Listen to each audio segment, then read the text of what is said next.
host of the War Room Pandemic Podcast. Raheem, how long before these radicals get tired of statues and start coming after people?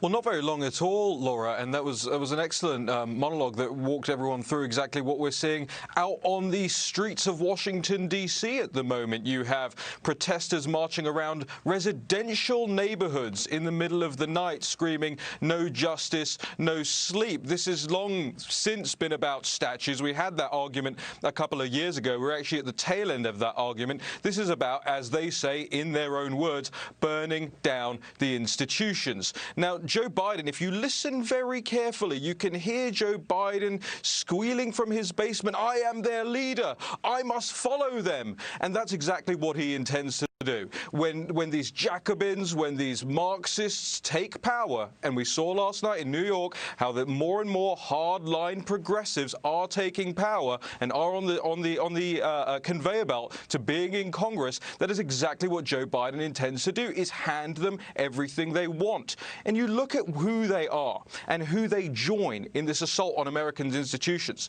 The Chinese Communist Party is doing the same thing from the outside in. The mullahs in Tehran are doing the same thing from the outside in. And the big tech companies are doing the same thing from the inside in. Laura, there is no doubt about it. When you look at this from a historical context, America is at war with itself, and that's because the Democratic Party of America has decided to declare war on America and its institutions. It's time that conservatives in Congress and all across the country realize we've been at war for a long time. No more "we hear you." We don't want to hear you. We know what you stand for, and we're against it.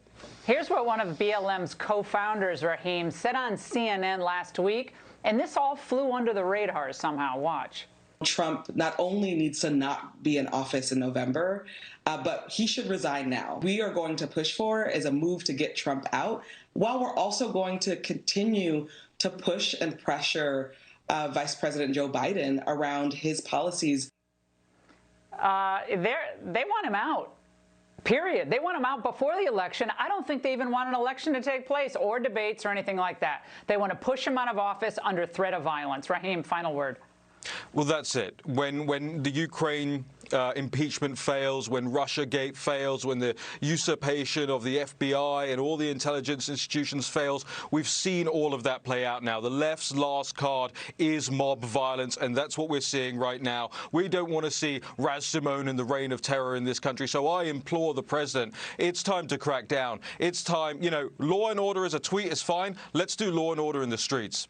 Yeah, it's time that we have real action. And Republicans on Capitol Hill, they need to speak out as well. And we're about to talk to one of them. Raheem, thank you so much.